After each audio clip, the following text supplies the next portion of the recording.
Yo, what's up guys, my name is Vincent and today I will run through my remix for Ellis' track Orbit that was released on Monstercat last year. I think it was released around August or something. I was very happy to be among the 3 winners together with Thorn and Sparky. Their remixes are also absolutely insane, so here's the remix EP. For some reason my remix did really well on the EP, I don't really know why, it's super weird. Sparky made a sick one as well.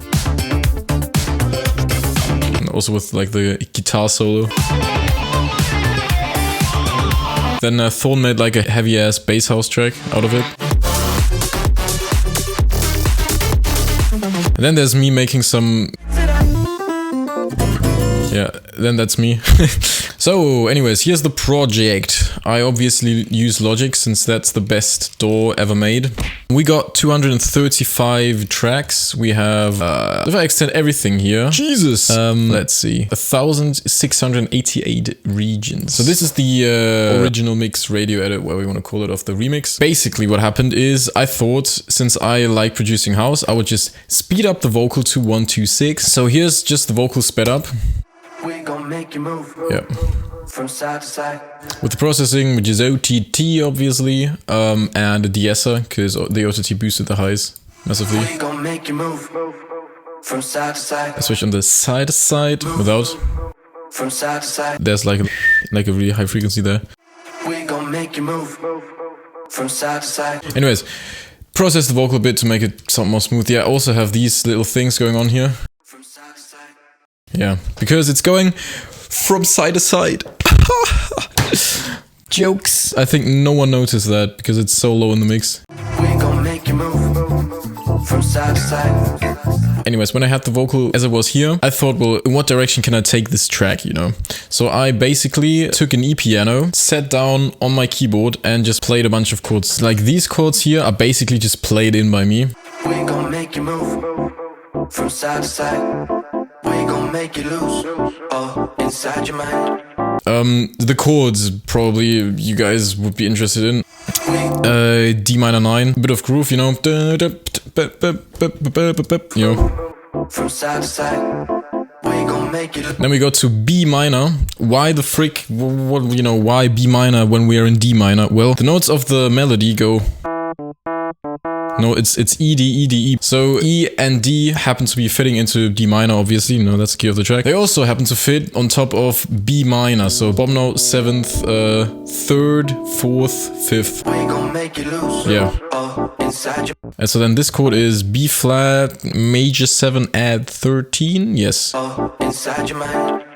Now this chord is really jazzy, you know, but it's kind of like the normal way, like what would do in jazz, you know. A7 sharp 5, leading us back to D minor 9. Oh, we gon' get you through this. Pretty basic stuff right here. So baby, let's all bet tonight. I just do the same thing. Then we get this super cool little fill, Jacob Collier banjo lick or whatever it is. No, it's actually played on my acoustic guitar, which I can actually show you how I did it. It's basically all self-recorded, like all these audio files that you see here are mostly self-recorded. So this is the fill that you find. All recorded on this same microphone, which I'm currently using to talk to you. Yeah, and then, yeah. That kind of thing. Also works in this case because the vocal kind of stops, you know, it's baby, let's orbit tonight. And then we get like a whole bar where stuff can happen. And this bar I filled up with this fill, you know. Yeah, just a weird little flexy moment, basically. Also doubled with an E-piano thing. Yeah, this.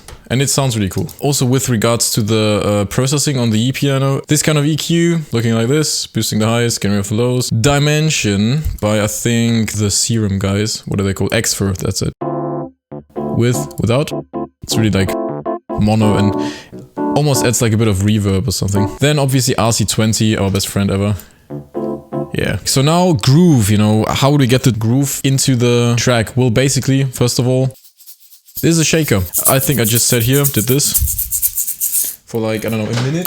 Then took like a few, you know, like 8 good bars for the left side, 8 good bars for the right side. EQ'd them both the same way, and then I would have just bounced them together. And also without the shaker, you don't get that kind of groove at all. We gon' make you move from side to side. Then in the second part here, there's some claps and stuff coming in. Mostly Logic sounds, I think this is. Yeah, this is all Logic sounds. EXS24, like basic stuff, basically. Here's a loop from, I think it was Alchemy. Yeah. Which is completely straight. This doesn't have any swing. I could have quantized it, I think, because the whole shaker kind of really gets this, like this super swingy feel in. Like now everything kind of feels like way too swingy, basically. With this thing you get a bit more, kind of like a fight, and it sounds a bit trashy produced, but in a good way. I don't know, it's really hard to explain. Underneath all that, we have a bass line, also played in by myself. Yeah. On this electric bass that you see right there. Yeah, little cheeky bass chords here. The octave jumps, really cool. But this is all, as said, played in by myself. Obviously with a lot of processing. Without, it sounds pretty terrible. Obviously there's like little effects and everything going on, because as you guys might know, I like just putting shit into my songs. I think there's also like a guitar thing. Yeah, right. Just a little like texture in the background with a pancake. This is also played on the acoustic guitar, which helps kind of glue the first and the second section together a bit. Without, it sounds like this. Just a bit more dry, and this kind of adds a little bit like sparkly stuff on the high end, you know. All these little effects here are basically just samples taken from, I don't know where. Yeah. So this little slap thing here, I think is really cool. So baby, let's orbit tonight. Cool. If I just show you these ones. Yeah, to get like this panning background noise, but you don't really notice these kind of details when you're listening to the track. Perfectionist artist behavior right here. I completely forgot to talk about this. There is more in the fill section. Also, by the way, this slapped bass, as you might know, is from Logic. It's also from the EXS24. So if you go to Logic Factory Electric, slapped electric bass. Right. Moving on into the build-up. We obviously have a lot of transition effects. This is fairly self-explanatory, just taking samples, trying them out, seeing if they work. You know, this kind of landscape of stuff, basically. Yeah. Oh, one of them is cool. I think one of them does like a D minor thing. This one? Yeah. I was really happy when I found this sample. Also, without, doesn't really sound that good. Here is more stuff for transitioning. Yeah, there's some played-in stuff. Okay, yeah, these crowd claps are also just samples layered on top of each other. A chord that I played on the bass, on the like the top strings, like a D minor 9 chord again. Then with, you know, this is reverb, RC20, OTT, EQing, that kind of stuff. Fitting it into the mix nicely. Yeah. We also get the from side to side thing again. Yeah, this is the vocal. I think it's like the bay bounced out with tons of reverb, back into Logic, reversed, and then putting a pancake on it with like the speed automated. And you can only do this properly if you have Hertz retrig mode activated, because otherwise it will like jump and create this nasty clicks. Yeah, it's pretty cool. Also, what I really like about this effect is that you get, with pancake, you get some like really weird sort of aliasing or whatever issues at the top. Sounds pretty eerie, but also pretty cool, I think.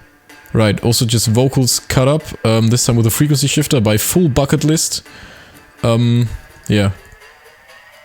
Also just creating a riser out of it, basically. So baby, let's orbit tonight. Yeah. There's also the E piano foreshadowing the chords of the drop. These are the chords of the drop, basically. Also in the build-up, D minor 9, we got B minor 7, we got B flat over C, we got E minor, we got D sharp major 6, I think it is, and then back to D minor again. Also here we get some really weird stuff. Yes, I did put a vocal transformer automation on a piano. I don't know why exactly, because it sounds horrible.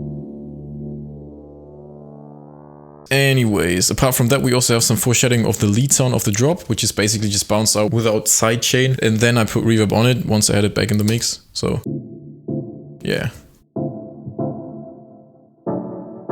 Yeah. Endless smile on that. So foreshadowing of the drop again, as said.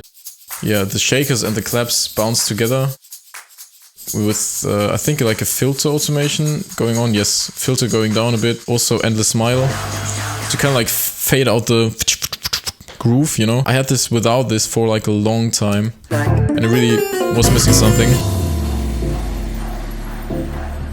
Right. It's not the kind of track where you would go like, clap your hands everybody. It's more like a chill, jazzy track. Also get these snares in like the last section of the build-up. This is a pretty cool trick that I learned. You take the same snare, put it into a sampler, or wherever you can pitch stuff up and down, basically. One of them all the way to the right, one of them all the way to the left. One of them goes up, one of them goes down. It gives this really cool kind of, this kind of weird effect, which I think is really cool. Yeah. With regards to the bass in the build-up, we got the, you know, before the build-up actually happens, also supporting it. Then we got upright jazz bass, which is also from the EXS.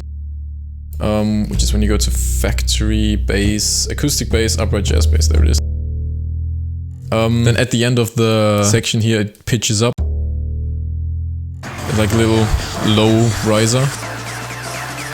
So, we got the pre-drop vocal. So baby, let's orbit tonight. Which then fades out when the drop happens. Everybody used the let me get funky thing before the drop. Yeah. Anyways, welcome to the drop. Here it is in its full glory. A lot of stuff happening.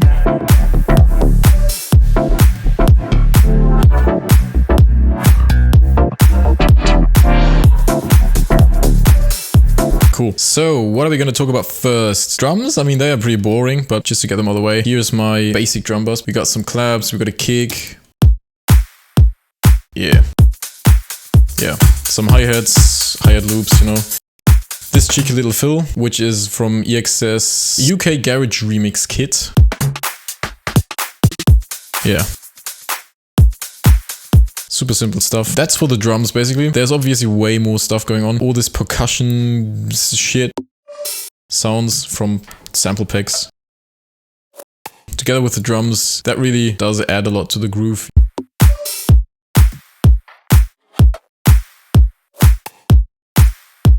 And also for like the bass line, I think. Yeah.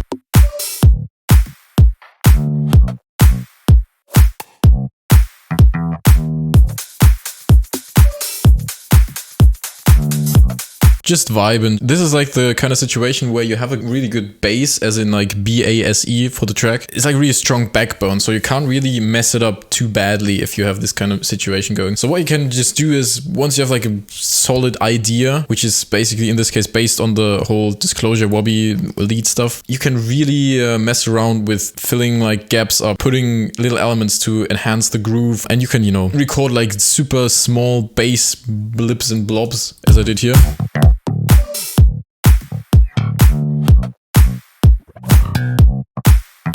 Like put all kinds of effects in places, and you will always find something cool if you have this kind of backbone, which is also why I had like a really good workflow once I had the drop idea down, because it was just about recording some bass, making it sound more jazzy and funky, which is just really easy when you have this kind of strong backbone. So these little effects, especially all this bass section, is obviously here to also work well together with the actual bass of the track. This time bass as in B-A-S-S.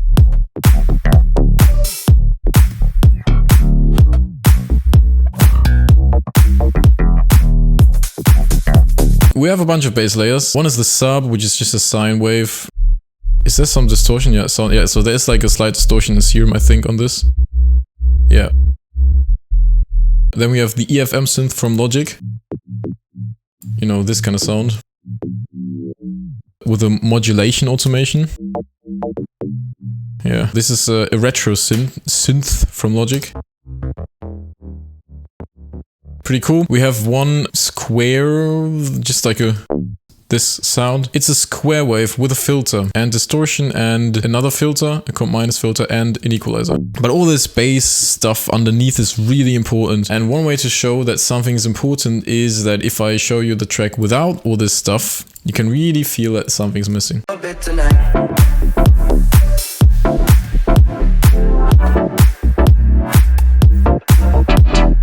On top of that, we have swooshes, impacts, stuff from sample packs or stuff that I made out of the vocals or whatever. So this is, you know, downlifters. Yeah, this background loop, for instance, is made obviously out of the original vocal.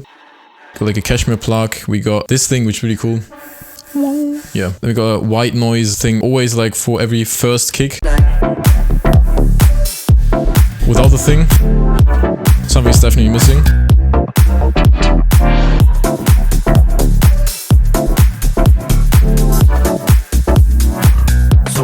If you want to make a kick or generally anything in house impact harder, just put a little with the correct sidechain on top of your kick and you'll be good. Here's me breathing with delay and reverb and whatever.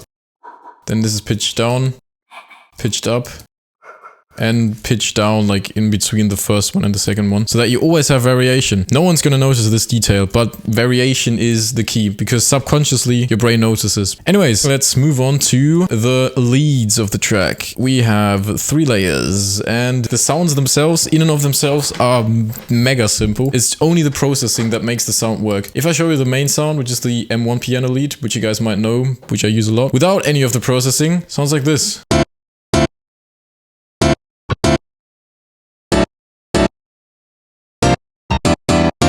First of all, equalizing to make it sound a bit cooler, then, and this is the bulk of the sound, an equalizer with 24 dB per octave high cut that's just automated, literally manually. Now, one positive aspect, one negative aspect of doing this. Positive aspect, you have full control. Negative aspect, it takes ages, but you have full control. And I put quality way over quantity, which is also why I only release like 3 songs a year, but yeah, you can see what it does.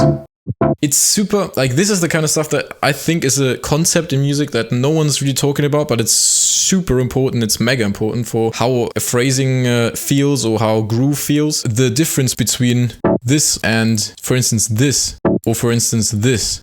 Whether a sound goes doom, doom, down is super important for groove and everything. So really make sure that you get this exactly how you want it to be. So sing the line that you want to reproduce digitally in some sense and really try to think of what exactly you sung. Did you sing da or did you sing da, right? It makes all the difference. It really all the difference. A musical phrase isn't just a melody or a rhythm. It's also combined always with this vowel shape. So enough talking about this. So after the high cut channel EQ thing, OTT, our good friend. Chorus, which only happens to affect the sound at the end of every phrase. So to make it go like without this sounds boring, then with also adds like stereo width obviously, but also like this detuned feel, which just adds energy, you know. Then obviously we get some reverb automations every now and then. Yeah.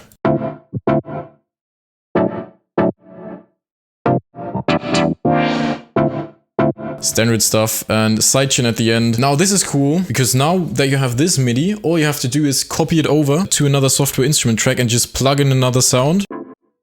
And you get like a second layer for your lead and it sounds exactly the same, just that the BASE sound is different, but the whole vowel shape is the same, the reverb automation is the same. Once you have all this data down basically, you can just then really try out different sounds. So yeah, this is an E-piano.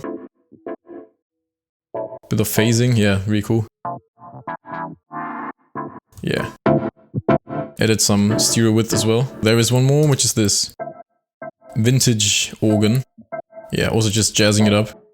Without the two. The track also would have worked with just one layer, but I think they add like a tiny little bit of stuff, you know. There's obviously some part of the phrasing which the lead doesn't cover. This part, for instance. There's this mellow brass thing in Logic's retro synth that does a sweep and then leading into the slap bass kind of thing, which is just from the sampler. So I actually tried it out with recording it myself and it didn't really sound clean, so I just took it from Logic. Especially in like this part,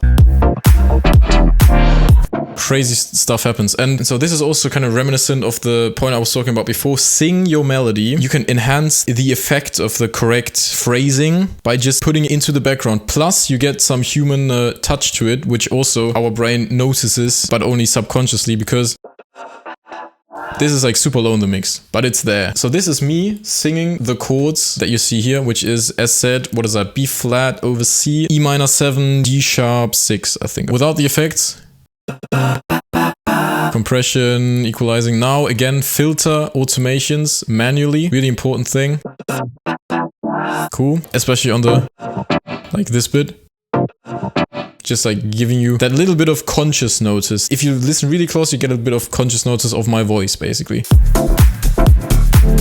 Yeah, right, so we also get this switch from D minor to B. Also me singing these chords.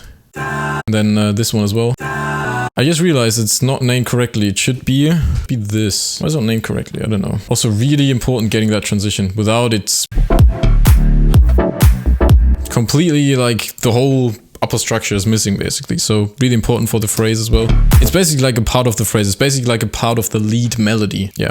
Just basically repeats here. So little fill time. I cut up the vocal that it goes, so baby let's up it tonight. So a little rhythm change up here. Also with vocal layers of the original vocal pitched, layered on top of each other, bounced together. So baby let's up it tonight. With the vocal on top, also have this little fade out thing. Yeah, reverb. We also have these weird sounds. One is me singing, which is this. Which is like just a G major chord basically. This is like G. This isn't even a G. It's like more like a D minor chord, right? It's like G, D, F, A or something. Yeah, there's also. Yeah. Oh yeah, this piano as well. They actually recorded on my phone in our acoustic piano next door. So it sounds like this. Not focusing on playing that correctly at all. Yeah, there's also this sound, warm phaser. I don't know. I think it's from Absinthe. This sound is one of the soundscape defining sounds in this track. That's the right word. I also have this thing again that I showed you before. As said, throwing stuff together, seeing what works. Yeah, then also in the second part of the drop, you get a little bar of pause, switch up style kind of stuff. We have these low key heat airy chords, which is a sound that you literally find in Logic. Yeah.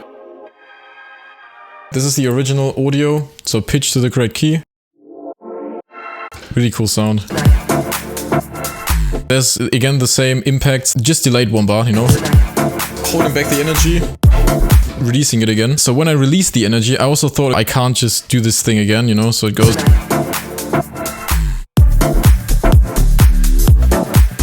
I mean, it also kind of works, but it's pretty boring. So I thought, why not add another really cool synth that kind of sticks in your ear, you know, where like, oh, that sounds cool. It's a serum patch, so it goes like this. Yeah. Yeah. Yeah. Just adding that even more new sound to it. So you never get bored of the track at any moment. That's one of my objectives when I'm making music. This serum patch is, what is it? 3 voices of unison on the first oscillator, 5 on the second. We have a macro that's controlling the cutoff. I am controlling the cutoff with the macro here. And I'm automating the macro. There's also like a second macro. I think that does the, yeah, right. That does the delay thing, the kind of right here. So if you look into the automation of the second macro, it should go up here. Yeah, you can also see what it does in Serum. Feedback and mix just cranked up and then down again. So same here. Without the filter, the sound is just a standard painful sound. Super standard stuff, just being creative with, you know, little things that you have. There's also this LFO that controls the cutoff. To have one envelope that always kind of controls the cutoff, so that the cutoff never just goes zzz, but that it always goes like zzz in some sense. And then I'm controlling how high the cutoff base basically is with the macro. I'm also adding a little bit more like diverse effects in the second part of the drop. There's this old school synth, for instance. You know, playing here in the background, which is also, I think, from Logic, if I'm not mistaken. If I search for old school synth, this one, yeah, this one. I think there's like more little effects, but they don't really matter. It's just, as said, just filling up the track. Going into the second break, there's a lot of cool stuff happening here. This is the only time that we have the Let Me Get Funky vocal with an echoed funky that just leads into the part where like the energy is really low because everything's kind of closed down, you know. Let me get funky. Also, we got this piano again, as I was talking about before. I think we also have the bass and like all the fill elements that we had when we went from the first bit of the drop into the second. Also this cool sound again. There's the vocal, just leaving it in as it is. And now. Let's lose our minds. So this is cool melody. Yeah, and then we obviously get into this part here, you know. We gon' make you move. And then we also have this I don't even think that people necessarily notice this. We gon' make you move. There's just so much stuff to go through. Jesus, this video is gonna be long. I don't really mind, I just want to have it out there. Here's a break loop made out of many different break loops stacked on top of each other with filter automations and compressors and everything, you know, to make them fit together. You can hear the little aim and break, the woo, yeah thing. And just more, I think most of them are from Vengeance. Right, then cutting up here. Also just, you know, with the low cut frequency, also playing with the low cut frequency at the end, so that you get the effect. Apart from that, we have a lot of atmospheric stuff. So there's, again, downlifters, white noise stuff, don't really need to go through that. There's this laser. It's actually pretty important. Without the laser, the whole transition kind of feels weak. Like this basically complements the respace that comes in, I think, which is at the top, if I'm not mistaken. And maybe I can just walk you through this really quick. This respace is made in Serum, one of my signature respaces. I've been using this for like 3 years now, still holds up, I think. Yeah, Vincent break bass. Super simple sound actually. 16 voices of unison. Random phase all the way up. You know, get a filter that's moving a bit with an LFO and distortion and flanger at the end. That's it, basically. We also have me playing the piano next door, as said, recorded on my phone. This is just a low D, basically, and then like a low B flat. Yeah, exactly. Nothing more than that. I'm also playing the melody that is sung on the piano. So if I show you this together with the vocals, you get this. Let's lose our minds. There's more piano recordings. I think this is just a held D minor 9 chord. Yes. Cool. There's also this thing, dark background, which is, I think, yeah, it's a retro synth sound. Yeah. We got this one as well, which is... Oh, right, the flute, which does E. There's a fill here, which I've been using a lot.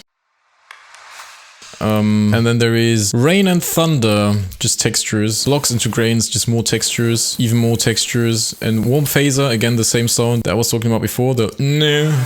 Yeah. So all this kind of stuff bounced down together, all together, is this audio file.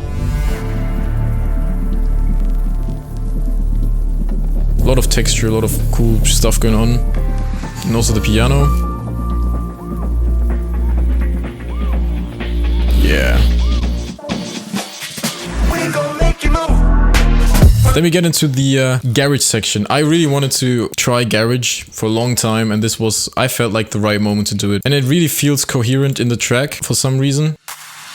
Getting into the section is all of these like percussions, snare rolls, whatever. You know, just samples from Cashmere packs, basically. There's also this old school synth vintage shot. Without the effect, sounds like this. I think I sampled this from Power Move by Jackal. I don't know if you guys know this track. It's a really, really cool song. I basically sampled this and put it in here. I think Don Diablo also used something like this sound in his VIP of Survive. At the beginning of the drop, if I'm not mistaken. Anyways, so bass section.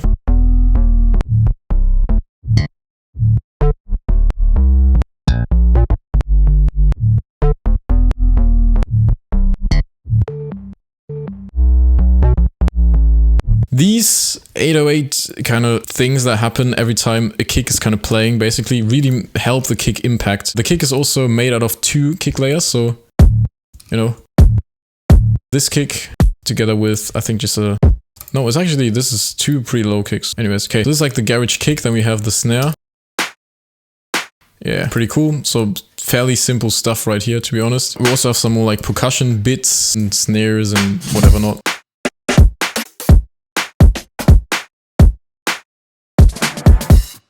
Oh, there's so much stuff, Jesus. There's also this violin tremolo, yeah. From Labs, I think this is. Yeah, really, really cool kind of getting this, also this orchestral vibe into something as dry as a pretty dry garage part. This is me singing, panned. No, da da. Yeah, pretty cool sound, I think. Yeah, together with the bass and the percussion and the drums. There's also the vocal, which I talked about before, but there's also this section. Cool stuff. a lot of layers here. So this is the M1 piano again. You know, playing a D minor 9 together with a, what is that? Ah, with a retro synth.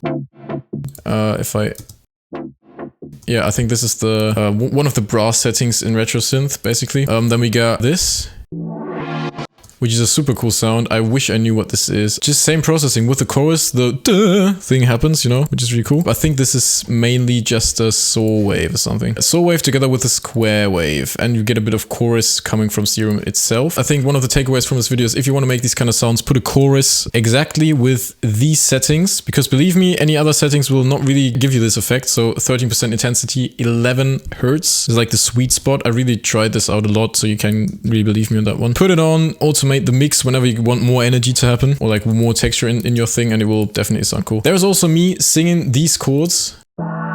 Now these chords I think are even more interesting than the chords in the drop, to be honest. Maybe I can show you them. What do we have here? We have E sus. Yes, it's D major over E. And then we have whatever the frick that is. What is that? D sharp 9 is like the passing chord to go from E sus to D sus. Just like a really cool kind of hyped up feel, I think. As said, I also sung these chords in. Yeah. Then we have some more chord action going on right here. Also just adding groove and adding elements that help the phrasing. Which is just like D, C, B flat. So D minor, C major, B flat major. I think with a major 7th probably. Yeah. Then we got this really cool groove here. And so this is also supported by these chords played on the guitar. Which is played on my electric guitar, which you can't see right now. It's probably just me going like this. I think I played almost all instruments that I had in my room that day, except for maybe my ukulele. Yeah, more like, yeah. We also have like a little jazzy thing going on, also on my electric guitar. Yeah, there's a plugin logic called Pedalboard, really cool. Has this like wah filter. It also has a wah filter that reacts to just the volume of the audio, so you don't have to do it yourself. I don't really like it because you don't have that much control, but anyways, it's really cool. Get kind of like the same phrasing as with the first break, because we have like this bar where we can do dumb shit. Since I put a stupid lick in the first break, I thought, well, we can put the lick in the second break. Played on the guitar together with the E-piano, basically in exactly the same way as in the first break. I just thought it was funny. I mean, if you're gonna put a lick in a weird jazzy remix, you have to put the lick. And I mean, the song is in D minor. I mean, everything fits together, so I had to put it. I'm sorry, guys. Second build-up just does basically, I think I might have even like copied everything from the second build-up until here. Yeah. So we delay the second drop by 1 bar, again to add more variation so it doesn't get boring. We added this little, this thing here. Which is just a little thing bounced out from the EFM. Just go in basically, play like a low D, maybe with a bit more FM. Yeah, right. So you bounce this out to audio, get into the track, chop it up, do this thing with it. With the high cut and the low cut frequency kind of moving like this, you know? Yeah. Then we get into the second drop. Again, here we have some more clap effects. We also have this thing that we use to get into the garage section. Apart from that, I think basically almost the same stuff happens.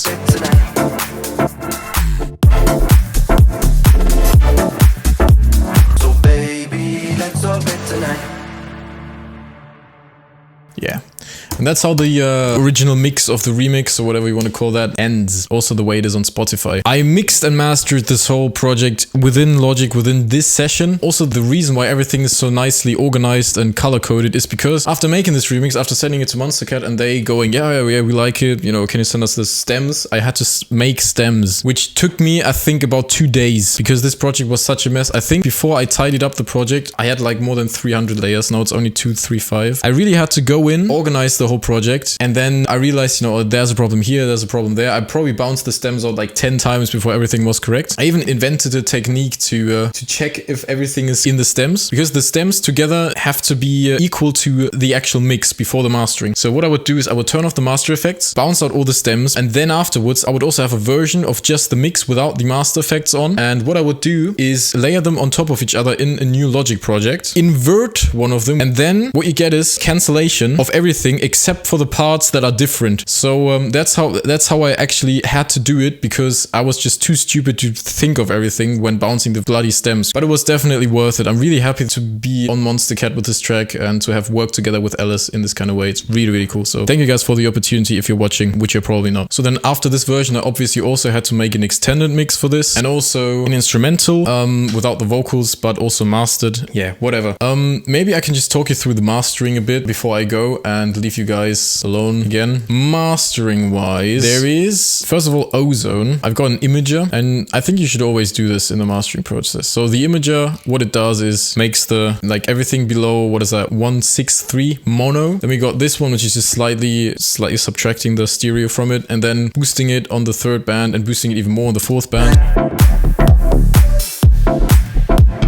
You can also kind of feel how the kick feels totally different. That's actually stereo imaging, which is also something that I discovered only like a short while ago. That stereo imaging is like one of the most underrated concepts in mixing, seriously. So you guys should really check out stereo imaging if you feel like your kick isn't quite sounding right, or your whole mix is kind of off for some reason. It's not the volume, it's not the compression, it's not the levels or anything. It's probably the stereo imaging. It's definitely one of the most underrated concepts. So anyways.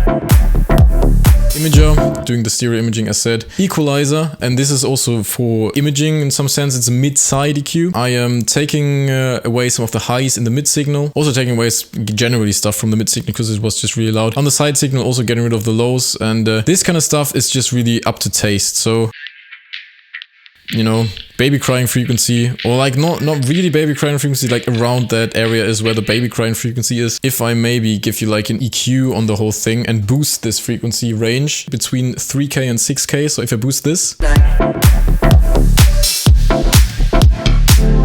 super annoying, super hurts your ears. So yeah, removing that a bit. Also here, making little adjustments, again up to taste. So you solo the thing. Okay, there's like this low end rumble thing that makes your kick especially sound really wooden in some sense.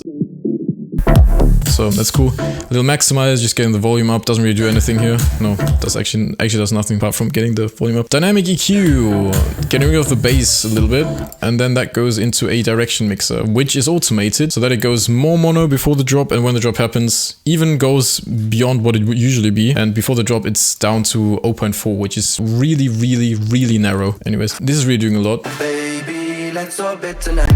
So this is without, this is with.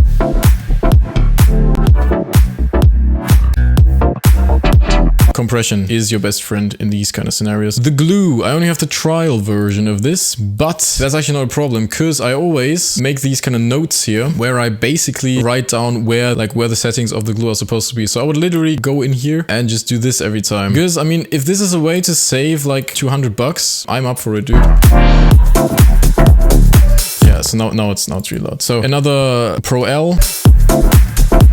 And I have another limiter. I think the attack and the release times are different on both limiters, which is also something that you, when you're limiting, should really consider doing. With regards to mastering in general, if you can't get your track loud without it distorting, go back into the mix and fix your bloody mix, dude. No one wants to hear this because it's a pain in the ass to fix your mix, obviously, but it's seriously the way to do it if you have problems with this kind of stuff. Anyways, that's it, guys. Thank you guys for watching. I will try to make more YouTube videos. I'm not going to promise anything right now because I've done that too many times in the past and it's never really happened. I'm also on Twitch, by the way. I'm also doing some streams there, maybe, if I have time. Apart from that, if you have any questions about this remix or any questions about music theory or something, drop it in the comments. Thank you to Ellis and Monstercat for making this possible. Thanks for being really nice and polite to work with, definitely. Yeah. Also shout out to Sparky and Thorn for their amazing remixes. Also shout out to so many other people who also made, like Magnus made a really, really sick one. I don't know why I won and he didn't, honestly. But there were like so many great remixes of the song. You know, it was just a really fun time last year. Thank you guys for watching, and I will see you in the next video, which is gonna come out hopefully, but I don't know. Peace out. See you in the next one. Bye bye.